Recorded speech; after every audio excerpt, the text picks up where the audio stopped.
Hello, my name is London Gardner, and this is my big question reflection. All right, so my big question was, how can pneumatic systems be designed to reduce air consumption and energy loss while still maintaining reliability in industrial automation? So for my passive research, I found air leakage is one of the biggest sources of inefficiencies in pneumatic systems. This seems obvious, but leaks can waste up to 30% of the system's air, often caused by worn fittings, seals, and overlooked maintenance. Regular leak checks and using higher quality components will significantly reduce losses. Um, and This information was acquired via Machine Design and Automation Direct's pneumatic guides. Moving further with passive research, operating systems at higher pressure than necessary increases air and energy consumption. Pressure regulators need to be placed closer to actuators to help control and minimize excess pressure. Proper cylinder sizing and shorter stroke lengths prevent moving more air than is actually necessary. Some newer energy saving circuits to improve the system's efficiency are uh, reusing exhaust air or using different pressures for the forward versus return strokes. This provides energy savings without altering the overall function of the system. Uh, Advancements in smart technology are also further increasing efficiency. Smart valves and sensors monitor real-time air usage. Systems can auto-adjust to reduce waste, cutting operating costs and improving the sustainability.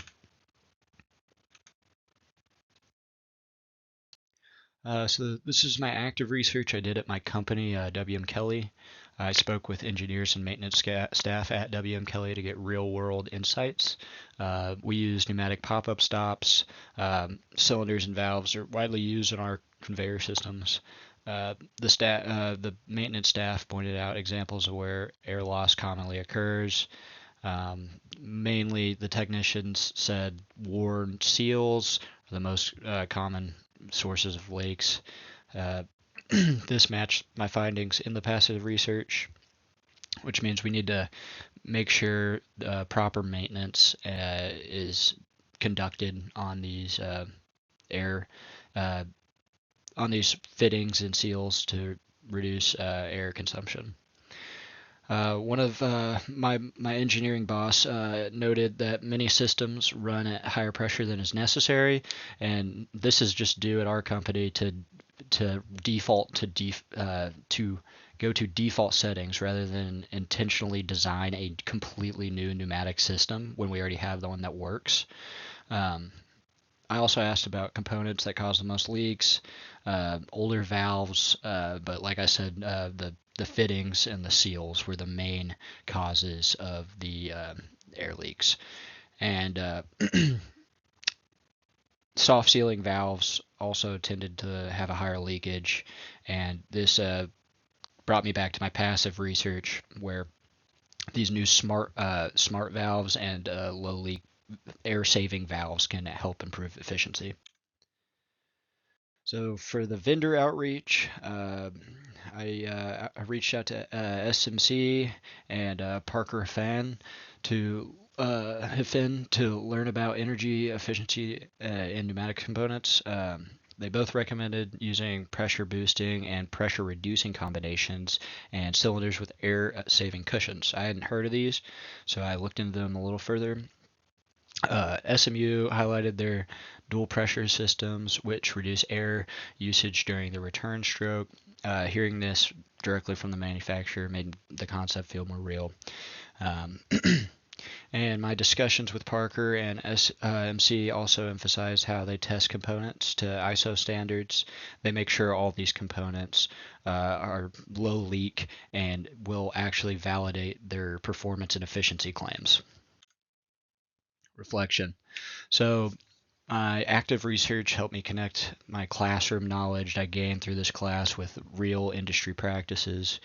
Hearing directly from engineers and vendors made pneumatic efficiency feel more concrete and practical.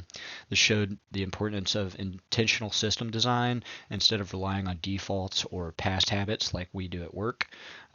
This shifted how I think about pneumatic efficiency. Previously, I viewed air loss as mainly a maintenance issue, but now I understand that efficiency is shaped through how we design these systems itself.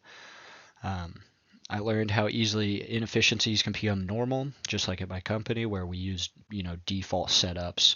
And, there could be an argument for cost, and there definitely is an argument there. But for the overall efficiency of the system, we should maybe look into changing some things. Many systems run at the same pressure for years simply because no one reevaluates the original setup. This is what happens at work.